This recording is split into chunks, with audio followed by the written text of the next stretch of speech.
Yeah, I'm thinking about making it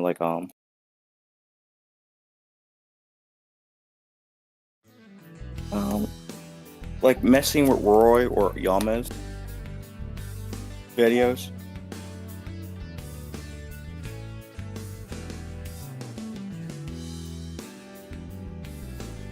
and Bar Run Forge now. Oh, I'm getting a list.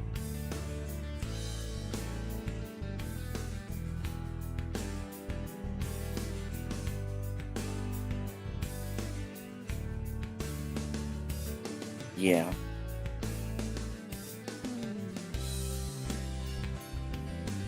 One of the yeah.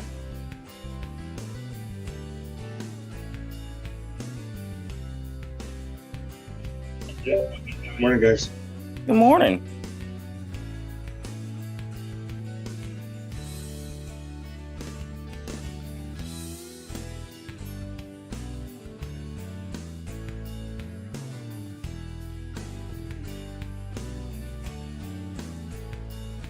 Understood.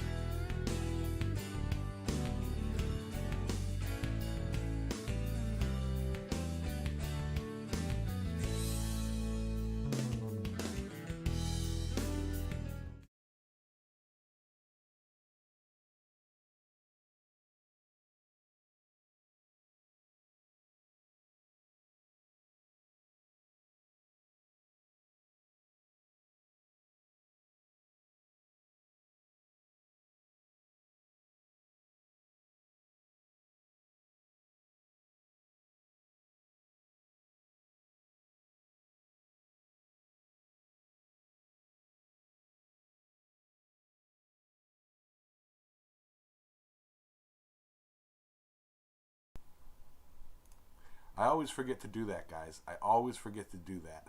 Yeah, Because I use a different microphone for shop and studio, office. Eric, first day you're at on Natural now. Employees. Hello. Um, Bottega, Trail Dust, uh, Bloobs, Insanity, Dana, um, WTF. How you doing, Adam? Robert Lonis, Mark, Tech, Dogbone, Shane. Um, good, good on y'all. Keeping me right in the head here. Alrighty. So as usual, I have the Discord opened up, and I've got a bit of a cough. My sinuses are acting up, and I've got a headache. So bear with me here. um, so it's actually Allie now. I'm not okay. Um, let me see. Going into this, and we're over here now. Chris Schaefer. In the voice chat right now, I have, excuse me, Black Collar Ironworks. We got Michael and Chris Schaefer. If Okay. you guys would like to say hello, you guys should be able to be heard. Welcome to the party, pals. Good morning, everyone. Ben Toombs, good morning. Robert Whitney, how you doing? And hello to all the lurkers as well. um, thumbs up and hello, hello. Um, Hubcap, how you doing? Um, and congratulations on making that decision there. Uh, we're talking blacksmithing. Um, good morning, Boar. Uh, topic, topic. Um, we'll do a little bit from last night. The sales. Um, I was working on the crosses and all of that stuff. And the topic, anytime this happened with the hearts too. Everybody was saying, "Hey, if you do this, do that, add this, add that, you can make them, worth more. You could sell them for much more, and such as that." I'll take a moment to remind you guys that, like, smalls, simple smalls, sell so fast. And not everything has to be this huge, like, elaborate, awesome project. You can crank out a whole bunch of smalls and really throw down on them, you know. Morning, Rob. How you doing? How do, everybody? By the way, yeah, I didn't do this. Put the server invite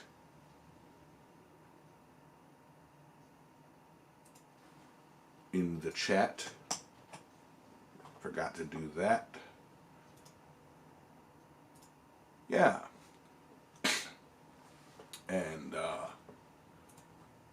And this is also where you can share pictures of things y'all are working on. You know. So, as that comes up and happens. Curtis Lee, good morning.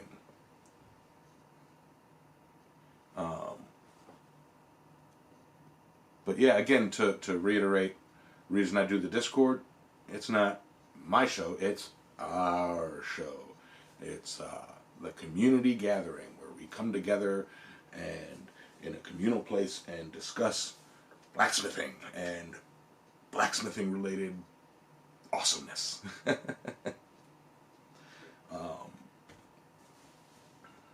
That copper rope I added, yeah, that was really cool. There we go, Chris Schaefer with a, let me guess, it is a series of punches and drifts for hammer making. And is that a struck top tool for a hammer eye punch? No, I was thinking like a repose hammer. So it's got like a little rounded peen. Okay. All right, I like that. That's pretty cool. But those are punches and drifts at the top, right? Hell yeah. Okay. Hey, what's up, Roy? Power hammer punches and drifts. Yeah, so. Yeah. That's definitely something I need to look into making is some power hammer making tools. How you doing, Roy? Yeah, Roy. Roy man? What's that? You were saying something, Chris? Oh no. Okay. Donut, what up? Roy is here and not a speck of flux thrown in the air. Yeah, my army was behaving.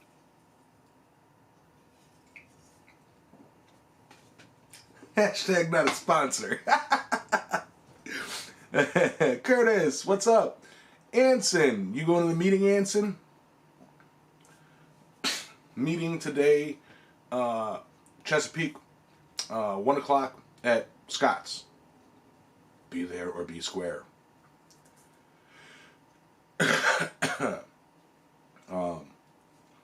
But yeah, that's, you know, I do personally prefer punching and drifting a hammer eye by hand, mainly because I feel that I have a little bit more control. Yeah, I always put the thumb dent in it, just so that, yeah. I feel that I have a bit more control, but it very, very likely I just am not at all accustomed to using a power hammer and losing control when drifting.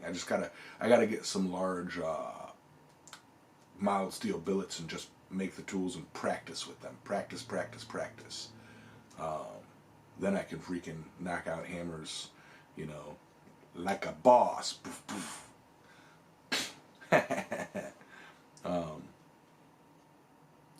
Yep. Control is an illusion. Ooh. Morning, Mike. Morning, Bryson. How you guys doing? But yeah, I suppose by watching some of those, like, you see them videos that very occasionally get put on the YouTube, on the groups and such, and the Facebook groups of the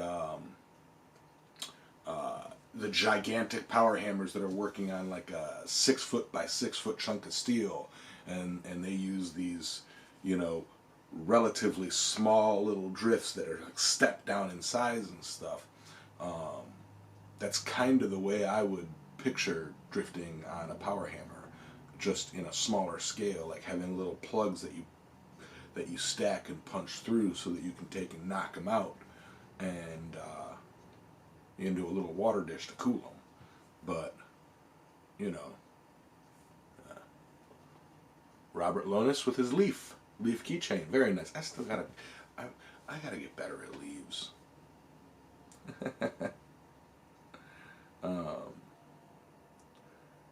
Bought your leprechaun costume and chickened out. Thank you for sharing the stream there, Donut. Let me see.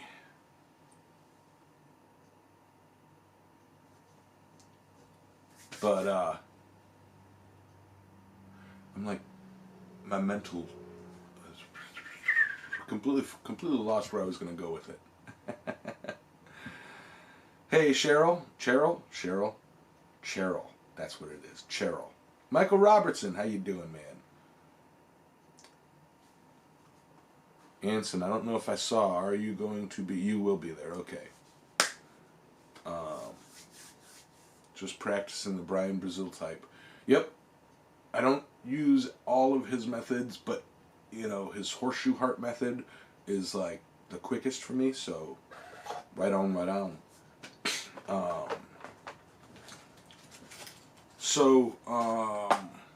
Smalls, sales, and tables and such.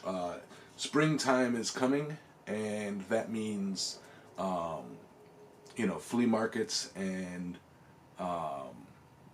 farmers markets and such are opening up. If you are in a position to, I highly recommend knocking out some smalls and finding a place and setting up a table. Does a couple things for you. It will allow you to practice, you know, one item, like make a whole bunch, fill your table with different style hooks, you know, and we prefer less big. Tinies! we'll call things like, you know, small S hooks and J hooks and stuff like that. We'll call them bends. So work on your bends. But yeah, you know, now is the time to start, you know, filling boxes with small projects, and it gives you a place to put them, you know, throw them on a table and, you know, toss them up for like $5-10, you know, and it'll allow you to save up for the next big tool that you want and whatnots. So work on them bends. Hurtfulness. Oh, Roy. I mean, Ben. My head. But yeah.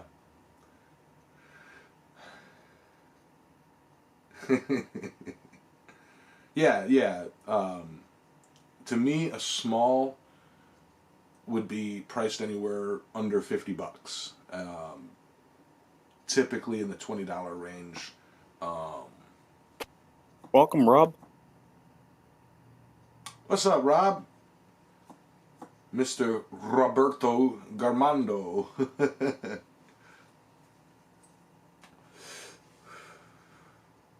Yeah, trail dust. That's kind of what I was getting at. I have so many plans and ideas for large, elaborate sculptural projects, and I will get to them. I will,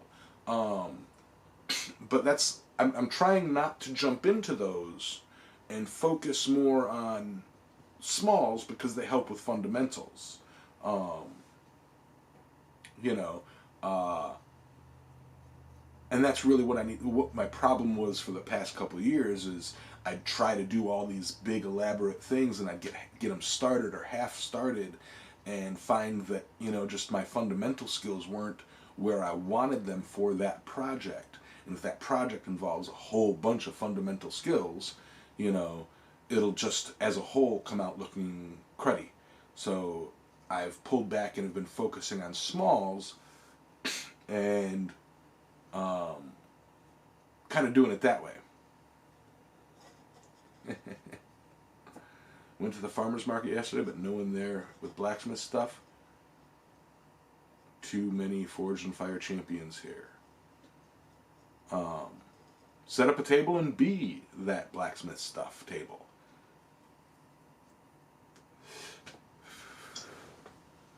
What you got to say, Rob?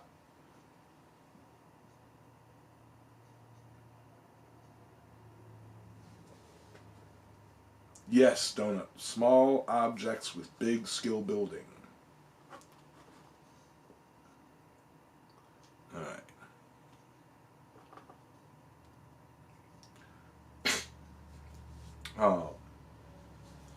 Yeah, some people focus on strictly large sculptural, and they think that, or they feel that, if they're selling a piece for $15, it's not nearly as efficient or productive than making and selling a piece at $5,000 or $10,000, or, you know, some gigantic palm tree sculpture. And it's like, sell $115 pieces in a weekend, and you'll be happy, happy, happy. How you doing, Mouse? And on the side, work on those big pieces. Get those big pieces built, and, you know, have pictures, or bring them, if you can, bring them to the flea market, or bring them to the table to attract people in.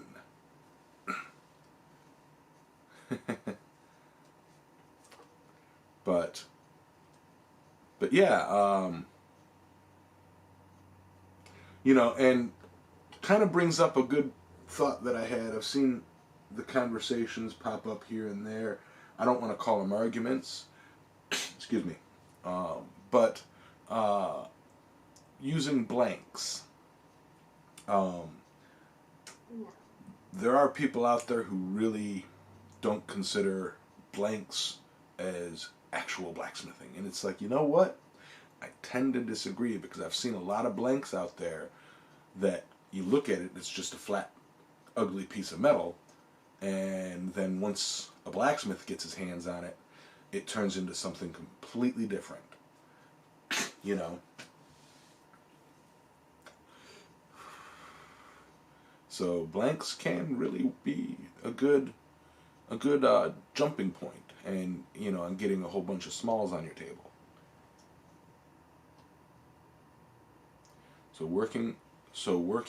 So a project just noticed an hour in, I set down on the wrong center punch mark. Last of that size stock I have. Also, I'm a genius. That's rough. That's rough.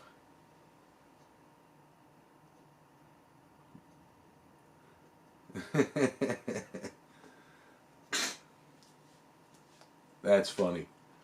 For some reason I thought Roy posted that. Oh no, that was me. Oh, I'm sorry. I'm trying to turn off my mic. Why?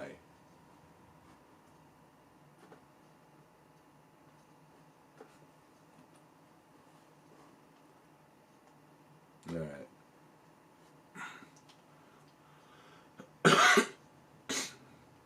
I make bottle openers at $6 an hour. Can't keep them on the table. Large rows might sit there for 2 to 3 shows. Exactly. You know.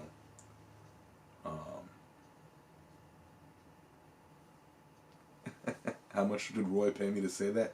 Nothing. I actually, you know, it's like, I've been meaning to buy some of Roy's blanks. I just have not gotten around to it. I really haven't.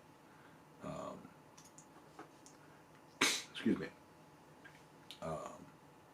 One thing, if I do, is if I have spare electrical wire left over from projects, I use that for making ornaments for keychains, holiday decorations, and jewelry. Yeah, I've been finding more and more, and surprisingly late in the game for me as being an electrician, that copper wire looks amazing on pieces. Even as just a wrap. I don't know where my keys are right now, but one of the first things that I made was a little key fob, and it's got a wire wrapped around it. It looks great. James Jones, good morning, all. Thank you for the $5 super chat, brother. Much appreciated.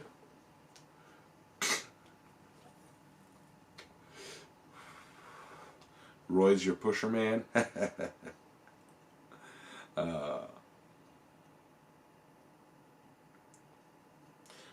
Exactly. Fill your table, whether it's virtual or an actual table, fill it with smalls and then toss on a few big items. You never know. You might have that one guy there that is walking by and sees this $1,000 item and goes, I must have that, and then walks away with it after giving you money. Of course, he'll try to haggle. Hopefully. Yeah, hopefully. It could happen. You just never know. Morning, Dragon Water.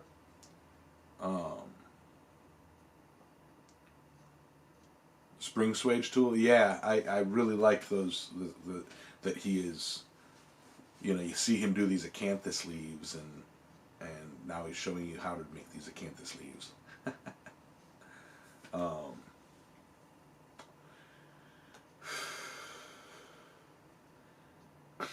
So.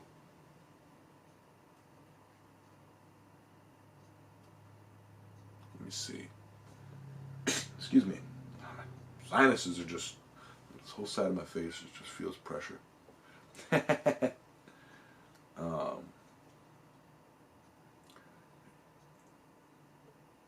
see.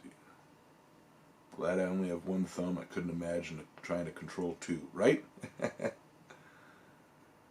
I would really like. I need to get my template cutter fixed up and running. I just have no clue where to begin with it.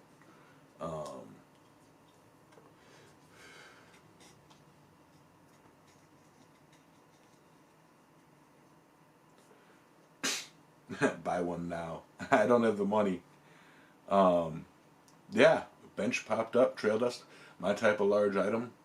Yeah, it's like they don't sell as fast as small things, but that's, really you make one and hold it in stock until you have another one needed, Excuse me. That is a beautiful bench. Welcome to party, pal. Hey, Tim's Big in the dog. Jesus. He probably tried to sneak in, and we know you're there.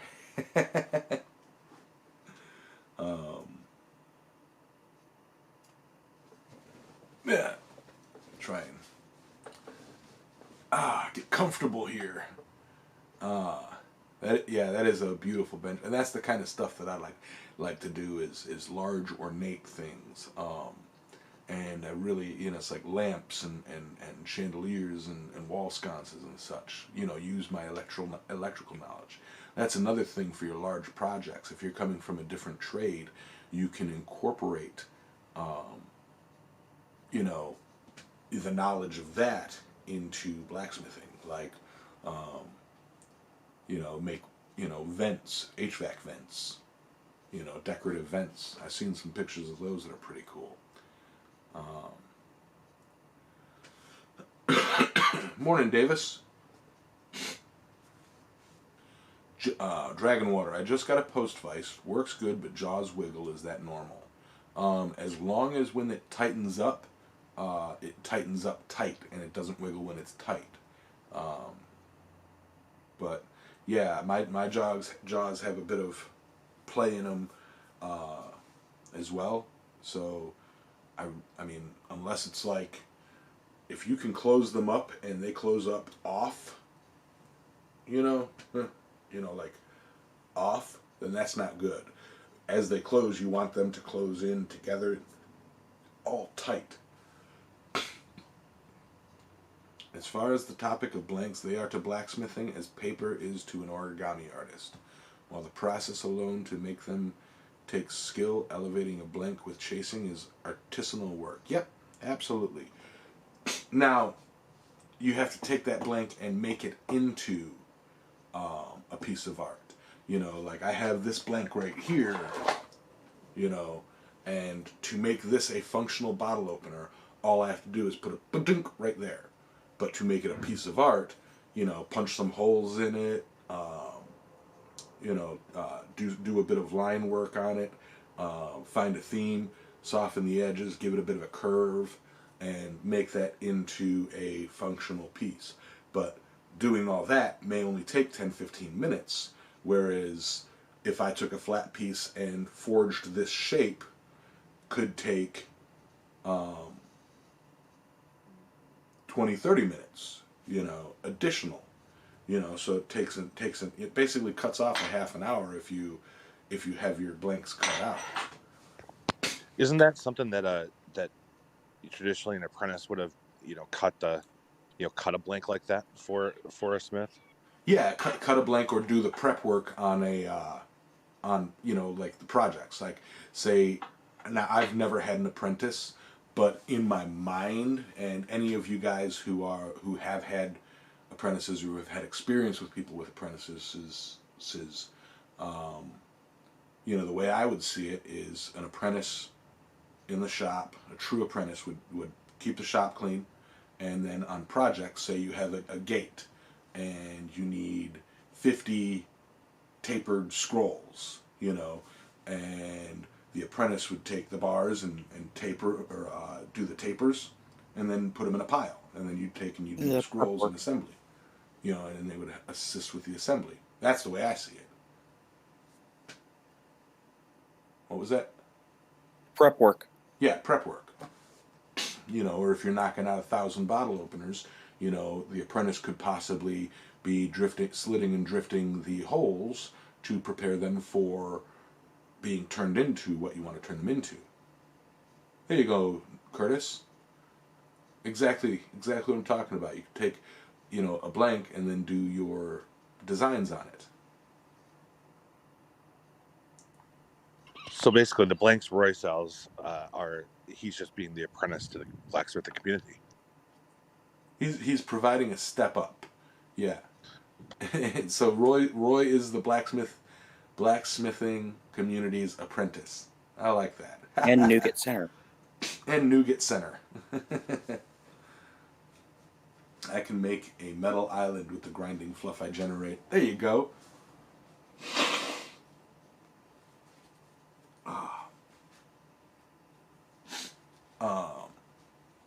Let me see. Question for those who have experience. What brands are the best for the money to get for brushless angle grinder?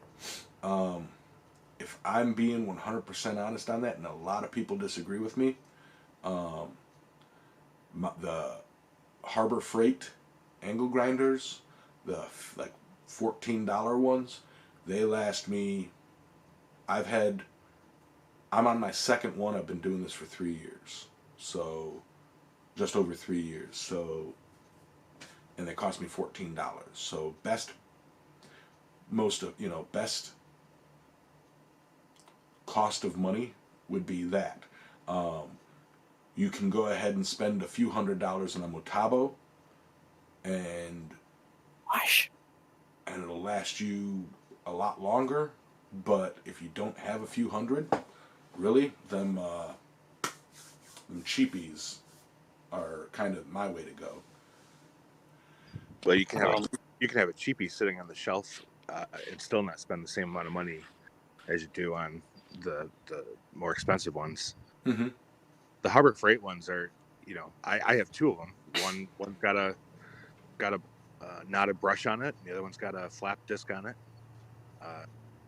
So I don't have to change tools in between, and I've got $30 into the pair. Yeah. Someone heard my whisper. That's kind of where I would go with it. Have like 5 different angle grinders, each with a different tool or grit on them. and then just have them labeled. That is the only, like, you know, this one's for grinding, this one's for cutting, this one's for flap disc, this one's for wire wheel, you know. And then under the flap disc one, I'd have, you know, 36, 80, 120 labels. Hey, Christopher Fay. One thing I suggested, if you can, try to get an adjustable grinding wheel, variable speed, Right. Variable because speed is very wire nice. brushes will end up acting differently in different speeds. See, I have yet to put a wire brush on my angle grinder. I'm terrified to. Yeah, just don't wear baggy clothes. Right, Sully? I've seen Sully go through a shirt. I've seen Hans do it too. Killed a couple Harbor Freight grinders. But yeah. I mean, of course, if you can burn out any tool, really. Not a Bosch. I made my feelings about Bosch clear weeks ago. I used to be Bosch only, and with the amount of money that I spent on them and the amount of times that I've had to replace their tools compared to my Ryobi tools for work, it's ridiculous, you know. Yeah. I've lost more Ryobi drills than I've had to replace.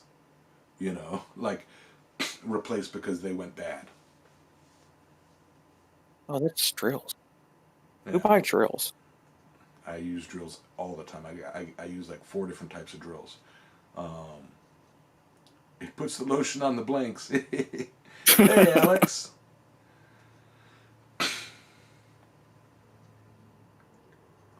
The cut brush isn't bad. Yeah, I gotta try the cut brush. Does anybody know where to get a cheap angle grinder like the ones Harbor Freight anywhere else international? Amazon. If you're looking cheap, you can probably find the Harbor Freight equivalent on Amazon. Excuse me. How you doing, Adam? And Veteran, how you doing there, Jared? Yeah, you know, a lot of people trash Ryobi because they're cheap, but like, I actually applaud them because they're cheap. You know, they last as long as, if not longer, than you would expect for the price. You know, it's like, yeah.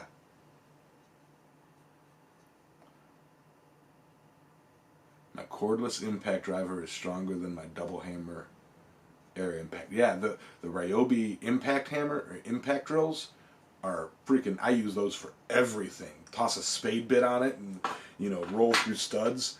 What's up, J Dub?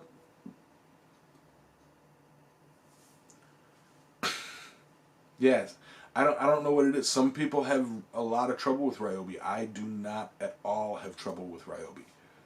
Excuse me. Are the cheap ones corded? Yeah, my cheap angle grinder is corded. I think a battery one would be more expensive. With an angle grinder, I wouldn't get a battery angle grinder unless you have like 1 or 2 projects or 1 or 2 cuts to make. Because with batteries, Or you go into a steel yard. huh? Or unless, Or yeah, have one if you're going into a steel yard that doesn't do a free cut for you. That's about what the only reason I would have a battery. A battery angle grinder would not be my main angle grinder at all. If I'm in the shop, I'm going to use a cord.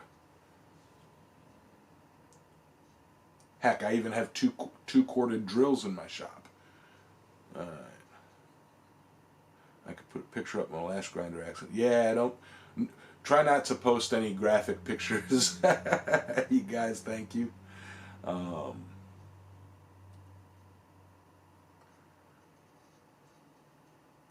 Yep. Hit Hitachi grinders are good. Yep. Yeah, see, and that's the thing. I'm only saying that comparatively, price per, like, I'm not saying Ryobi is the best tool out there. I'm saying if I can go to Home Depot and buy for $100, maybe 110 after taxes, a two drill set with a battery charger and 2 batteries, and that lasts me even if my drills die today, they've lasted me about 3 years, so that's 3 years for $100. That's really not bad.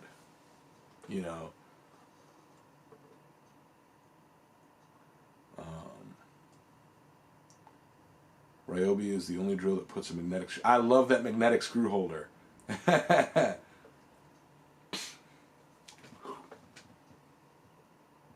love that magnetic screw holder. Excuse me. My shop is away from electricity. I definitely would look into, and I should make a video on a temp, being an electrician, building up a temp power station for people who have their shop like in the back corner of their yard away from outlets, because it's really easy to do, and it just makes it so convenient. You can even put it in like a little stand with a handle and just get like a nice thick cord and run it out. I should do a video on that.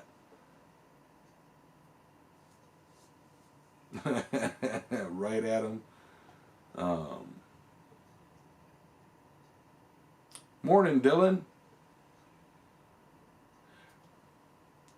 Now, Jared, that is a very valid and very important, point. It's cheaper to buy expensive. Absolutely. And it's all personal preference, I will beat the crud out of a drill, I will, run that thing till the gears strip, and I have yet to do it, I've stripped gears on a Bosch battery drill twice. Yeah. Yamas.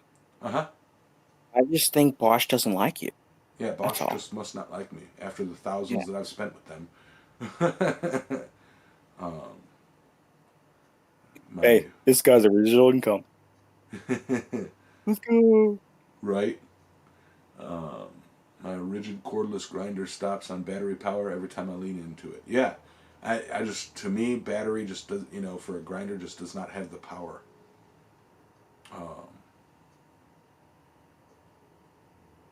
Ben's, what are y'all chatting about? I'm ignoring Ben right now.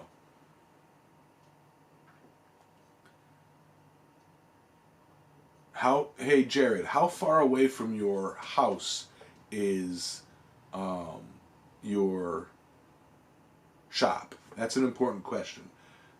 Average, guys, how far away from your shops is your house?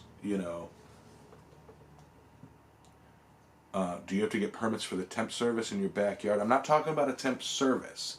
A temp service would be a different ball game altogether. Let me see. About 300 yards. Yeah, your best option is a generator, because 300 yards of rolling out wire, it'd be cheaper for you to do a generator, if I'm being honest. A long-term solution there, Jared, would be to have an electrician run a sub-panel through your yard, or a separate service. That's a yard is roughly 3 foot, or a yard is 3 foot, 300 yards, that's 900 foot.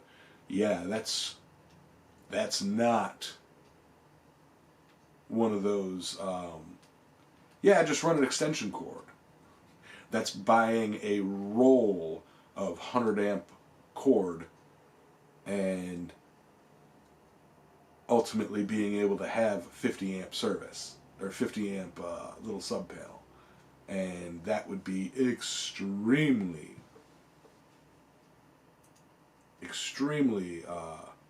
expensive.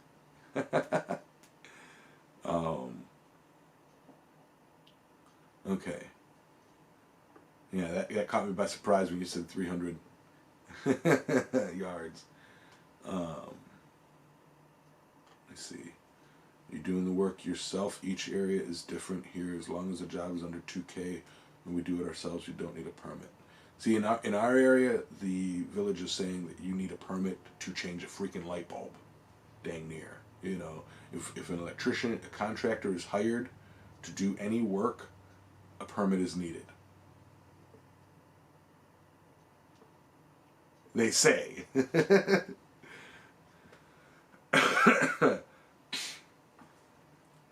40 yards, 12 feet,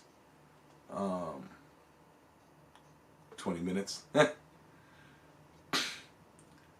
In your attached garage.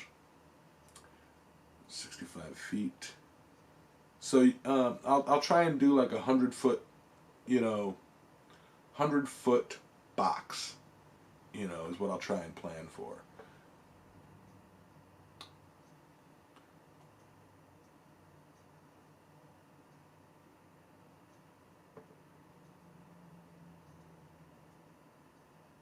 Yeah.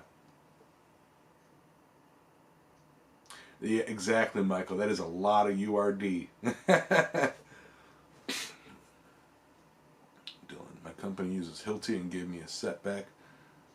Stripped 2 Hilti drills in 1 year and still use the same DeWalt. Yep. Sometimes the more expensive brands, you're really more buying the name,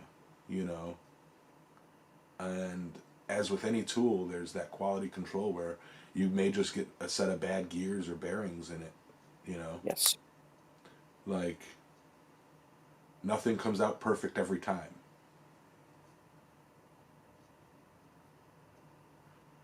At Robert Lonis, the electrician says the trench needs to be 24 inches deep. Absolutely. I have dug this past month like 6 trenches, and 2 of them we went 3 foot just to be safe, because we were putting multiple wire sets in it. For the NEC general rule, and each area has its own amendments to the code. Bare wire, URD, UF, etc., needs to be 24 inches to the top of the wire. If it's in conduit, PVC conduit, 18 inches to the top of the conduit. Steel, I believe, can be a little bit shallower, but in general, electrical trenches are dug 24 inches deep. Excuse me. Chewy. Good morning, Chewy.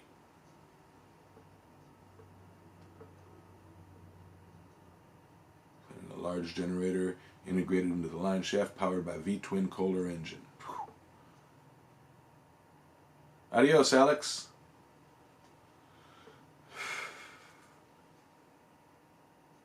Now, Bloobs, the what you're talking about is a frost line, and that is a bit different. That's more affects plumbing than electrical. Where a frost line and such affects electrical is where it comes up out of the ground. What you need to do is where you have your pipe stubbed down, and if you're in an area of frost, you need to you dig down well below the bottom of the pipe, and have the wire kind of do a zigzag up in there to allow for the expansion and contraction, the moving of the house.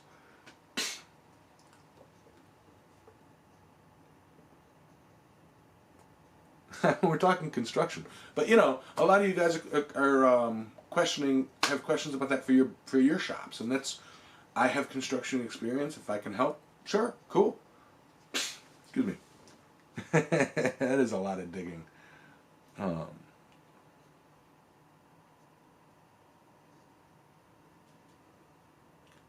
Project Farm.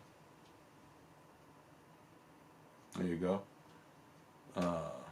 Hey, Paul, how you doing? I noticed. Hey, Paul, I got to give a little poke to you. I noticed in that Learning to Forge question, the guy asking about YouTube channels, you named a couple. You named a couple of them. I'm just... CG! What is going on? Congratulations on hitting 4,000 subscribers, man. Congrats. Give me some. Hashtag not a sponsor.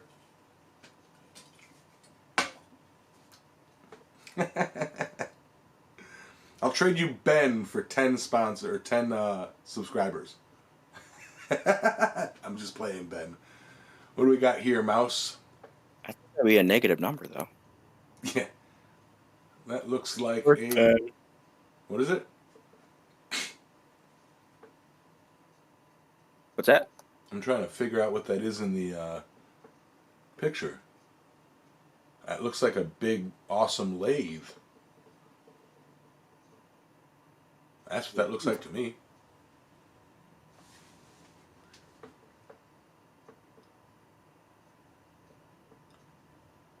Excuse me. Well, I'm going to clean it up, Eddie. Some colors. Yep.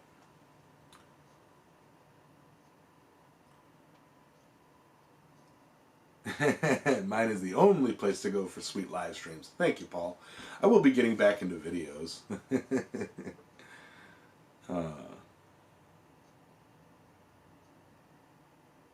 40-ton press at the moment. Nice. Welcome to the party, pal.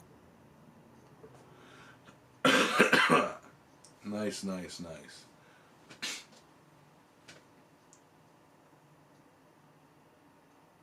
Big lathe. That is a big lathe.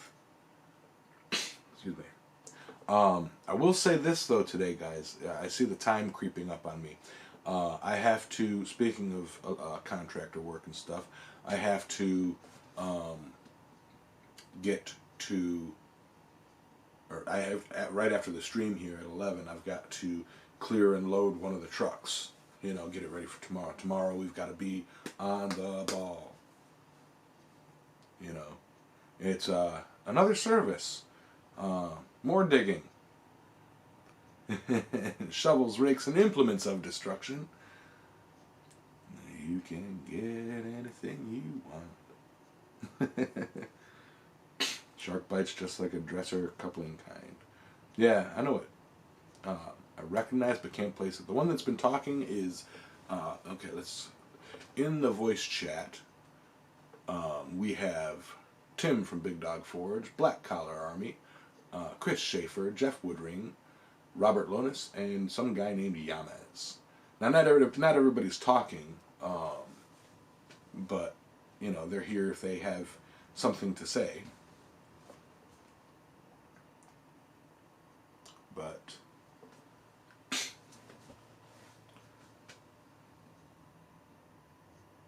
yeah, I want a lathe. I want a lathe. I want a lathe. That might be a build project someday. Can a metal lathe be used as a wood lathe as well? I don't think you can. I don't know. It's like a different rotation. Well, I know that they're all adjustable, but I'm not sure if they can or can't. Because if I buy one, you know, if I look into getting one, I'd kind of like to have, you know, the option to do both. I know a wood lathe can't really be used for metal, or at least ferrous metal, like hard metal. But I really don't know. Yeah. You Well, okay they there? do aluminum and plastic in metal lathes, so I don't know why wood would be Right, that's any what I'm different, thinking. but I'm sure someone else on here is smarter than I am. Yeah. I don't know why not. Rolling is way different. Metal lathes spin faster than a wood lathe. But, Bloobs, couldn't you dial back the speed of a metal lathe so that you can use it for wood. You don't know if it can get down low enough.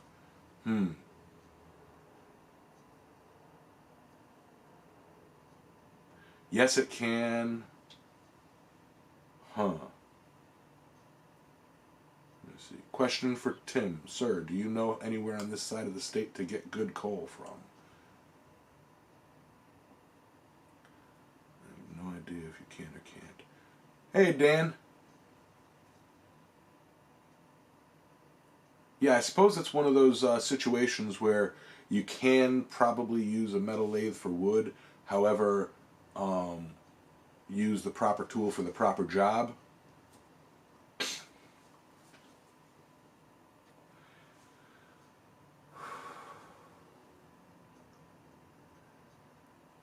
Metal lathe won't stall.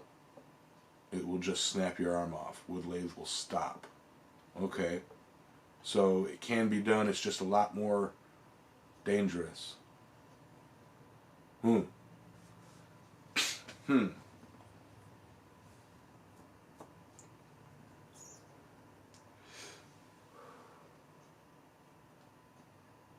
Yeah, I wouldn't mind getting a metal lathe or a small metal lathe for doing small things. I'm not talking about spinning axle shafts, but you know, for spinning some just fun little projects, you know. And Jeff Woodring, not dangerous if it's belt driven. There you go. I'll chain drive it and put a super high torque motor on it. I'll come back. I'll be like, all right, guys, it's time for the one-armed blacksmith. Oh, now I need to run. Always on a. What was that? I hear Tim. Can you hear me? Very quietly, but you're there.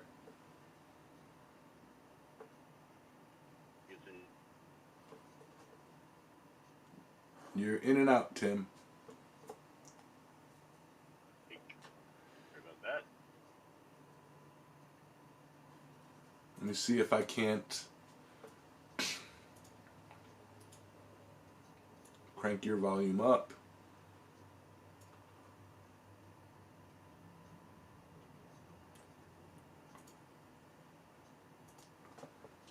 Excuse me. Try again.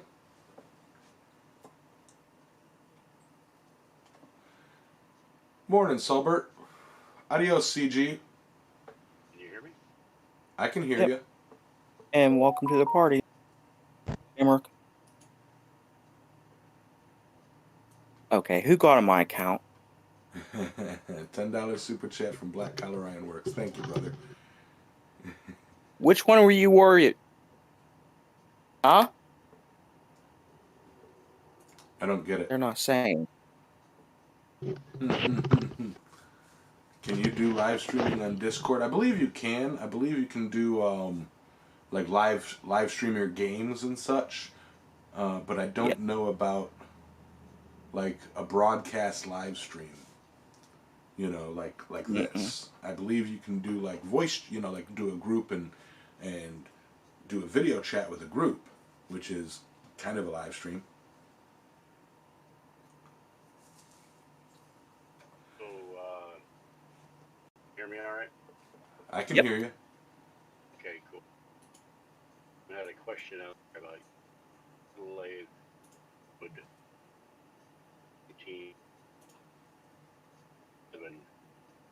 Colchester, made in England. You're popping in and out. I can hear you, but Sorry you're about that. yeah. See if I can rectify that. Hold on a half second. Sure. Thing here. That. Yeah, Tim goes through computer mics like the rest of us go through socks. I hear you. Morning, Ben Or Strickland. Bosch tools. Wink, wink, Yelmas. What's that? Or Bosch tools. Or Bosch tools. Wink, wink. No, I just thought I'd pop in and say morning, everybody. I fell asleep waiting for this thing to happen. Morning, Sobert.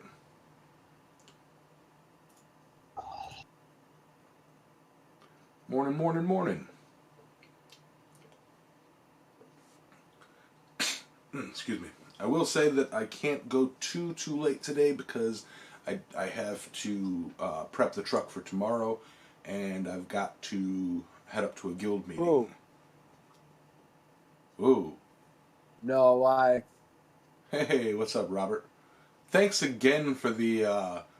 I had so much fun using that 3/4 wheel. I actually purchased a set specifically designed for my grinder, and it's on its way. Yeah, I've got yours packaged up, ready to go. But that was such a cool tool. Adios, CG, Mr. Christian Gerber, Tien. How you doing? You have a good one.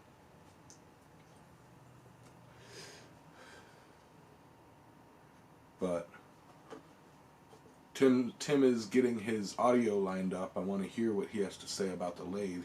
He's got some information, and I know he's an engineering genius.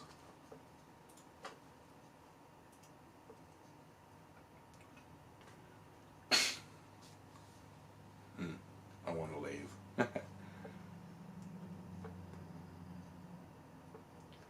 But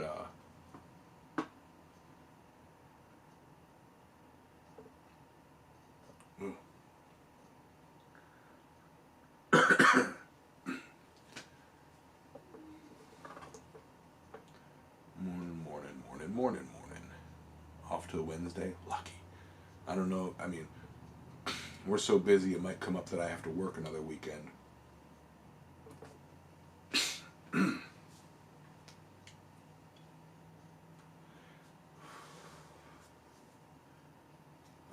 Chewy, your internet is out and you would like to do a stream for an update on your shop. You could always record it.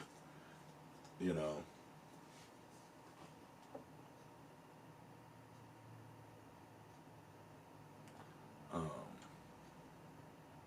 That is a really cool looking lathe.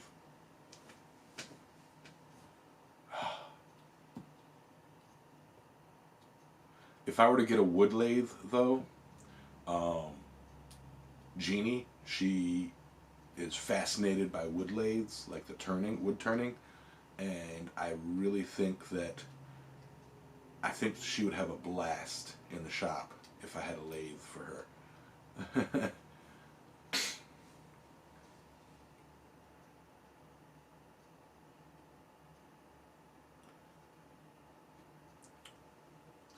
You know, Adam, I think what it is I don't need one currently, but if I had one, it's one of those tools that I don't think I'd be able to live without, you know?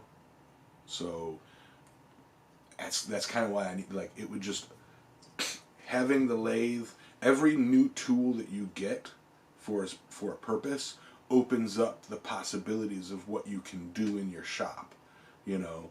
So, like, in my mind, a fully kitted shop, you can walk in there and say, I'm going to do this, as long as you have the knowledge of how to use the tools, and you can practice on achieving greatness.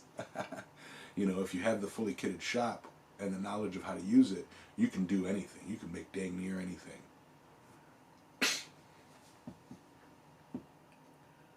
I was looking at after watching so many of Tim's videos, I was looking at the surface grinder attachments for my 2x72, and I don't got the $1,000 to spend on that attachment. It's like, yeah, would be nice, but I may try and build one.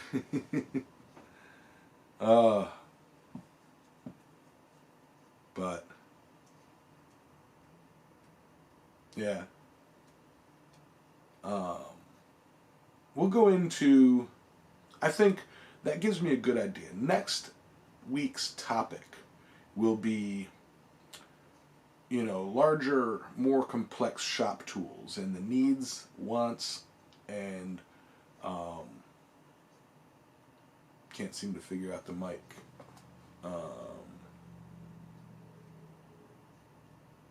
supposed to talk into it? Well, he's actually out of the chat now. Oh, I thought it was you. No, not me. Okay. But pretty much, yeah. Next week's topic, I think we'll go into depth on things like lathes and mills and surface grinders and those more specific toolings that you don't need, but that would make your life that much easier or open up possibilities for projects, you know. Yeah, that's what I'm talking about, Ethan. You know, what better place to discuss larger machines than, you know, in a show that was started by and occasionally has in it a man who has built most of them. But I do gotta get going here. So, and Welcome back. And I see people are kind of working their way out as well. Why reinvent the wheel? Exactly. Yeah, Can you hear me? Yeah, I can hear you. Yep. Tim, All you, right, you I had had something to say on lathes. I had to reconfigure Discord here. I was good on my end, but you guys couldn't hear me. That was weird. Anyway, if I go away again, let me know. Yeah. So, briefly, I know you're trying to get out of there, Yamas. You got work to do, that kind of thing. I do have a few minutes, so yeah. So, here's what I'll tell you. I use my metal lathes for woodworking all the time, constantly. Okay. A couple of things you need to know. If you're going to use wood chisels and do it by hand, you have a good steady rest. The way modern wood lathes grab wood nowadays and the varieties of woods that you can spin, you have to think about that. If you've got an African mahogany, a black wood, it's harder than brass. It's difficult to turn on a wood lathe. It's easier to turn on a metal lathe, especially if you put a carbide tip tool in the lathe and machine it as if you're machining metal. Okay, so some woods. Yeah. Yeah, and the thing about it is metal lathes, depending on the lathe and its intended purpose, they vary in speed. Most of these things, especially the older ones like mine, I can get mine down to 52 revolutions per minute. Right, and that's So, too fast for some woods. Well, 52 revolutions a minute is super slow. I'm thinking, Right. I'm thinking 5,200. Mine maxes out at 1,000 RPMs. So the older metal lathes turn slower because the cutting tools they had back then were not as advanced as the ones they have now. So as metallurgy has improved, so has the machines, so is the accuracy, that kind of thing. Now, would I use a brand new high-tech, CNC lathe on wood? Yeah, I would. Because if you adjust your speed correctly, you're using the right tool. If you've got the right tool rest with a wood chisel, it's not a problem at all. As a matter of fact, there's someone in the community, the maker community, who does this all the time. I thought I was the only one that did it until I saw Jimmy DeResta doing it. Right. He fired up his metal lathe, built himself a tool rest for it, and used it as a wood lathe. He was in New York at his dad's house at the time, and he couldn't get back to his own shop, and it's the only lathe he had. And it's a pretty common thing. The problem with it is the wood sawdust will get into every lubricating part of your lathe. Right. So you need to be careful and clean it and that kind of thing. But yeah. So, but yeah, there's no reason why you can't. You have to think about it. A tool is a tool. It rotates. You put things in it, and you cut those things. The speed and feed at which you do that, or the talent with which you handle your hand chisels on a tool rest, is simply a limited. The only limiting factor there is your perception that this thing was made to do this with it. No, a tool is a tool. And I know you, Yamez, at some point you've used a pipe wrench as a hammer. Oh, yeah. An electrician's hammer is basically a pair of linesman's pliers. There you go. So it's it's just our own limitations that keep us from doing things. But you have to do it within safety limits. You know, you can't just go nutso and think that everything's going to work. You got to kind of get into it slow, test things out, that kind of thing. But yes, it's material to be cut. You have a sharp tool to cut it with. Control the two, put them together, and you can cut pretty much anything if your tool is harder than the material you're cutting. Yeah. So I've literally built mild steel tools for my lathe to cut wood with because I needed an odd tool. You forge it out, sharpen the edge of it, quench it a little bit, and it'll last as long as the job needs. You know, if you're doing a one-off job kind of a thing. Oh yeah, I've So used it's mild steel for tools tons of times. yeah. So anyway, that's yeah. That's about all I had to input there. I heard you guys talking about that. I'm working on another computer program here. Oh. I heard you guys talking about that, and I thought I'd jump in, but my mic wouldn't work. So bad. Anyway, so that's my 2 cents, and I'll let you get going because I know you got work. Who works on a Sunday? Well, you must be the you must be the devil. Well, last weekend I worked. This weekend it's just tomorrow's job. Where it's all coordinating with the services that we do. It's coordinating with the utility companies. They're going to be there at 8:00. So we don't start work till 8:00. So we kind of have to, as soon as we clock in, hop in the trucks and roll out. I think it's just 15 minutes up the road, 20 minutes up the road. But, you know, so yeah, it's kind of more preparing the vehicles for immediate departure. Oh, okay, there you go.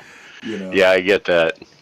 Yeah. I get that. So prep is important, man. Yeah, absolutely. And actually, Adam, I did make myself a pair of Sparky's pliers. I actually made them out of mild steel, coincidentally, just as a test piece. Next step would be to add cutters to them, and I think I could do that with just a drill. But, yeah, get some of that. Almez? Yeah? Don't excuse the fact that you're making tools out of mild steel. The one thing that drives me crazy, besides, well, you, is is the fact that people make excuses for making tools out of mild steel. So tell me something. There weren't any electricians around 300, 400, 500 years ago. What'd they make their tools out of? Mild steel, wrought iron. Well, there you go. Well, no. And when they had, go ahead. The reason I would think a pair of lineman's pliers would need to be out of at least a hardenable steel would be the cutting edge. You know, you're cutting. You know, they can cut. You know, I cut bolts with my lineman's pliers.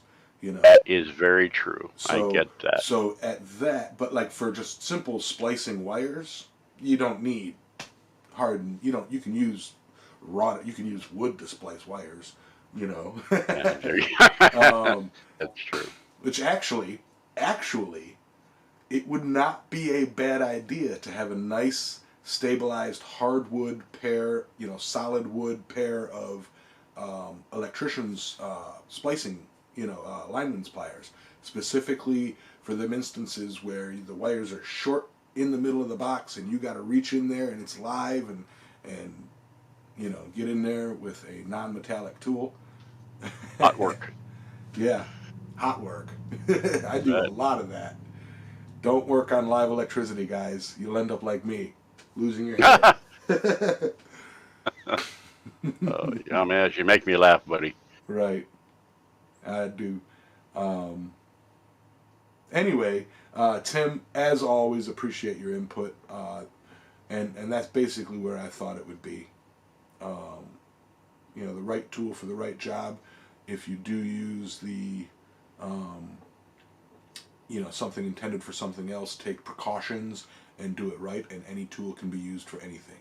If you can lift a lathe and swing it, you can use it as a hammer. That's true. That's true. My mentor did it all the time. Anyway, hey guys, I got to get out of here. Yeah. Thanks for your time this morning, guys. I appreciate every one of you. You bet, you guys. And take care. All right, you too. All right, bronze lineman's pliers would be pretty cool. Bronze lineman pliers would be pretty cool. But I do have to get going, you guys. Thank you very much for you guys tossing in some super chats today. I appreciate it. And looks like, yeah, all right. You guys all have a great day. It's too late for this guy. You guys all have a great day. Get out there in your shops. You know, kick some tires, light some fires. Be safe and have fun. Appreciate y'all. Hearts and health. Big thank you to the guys in the Discord chat over here. You guys are all awesome. Always a pleasure. And, yep. Everybody have a good one. Keep the mank in the tank. I am out of here. I will. All right, guys.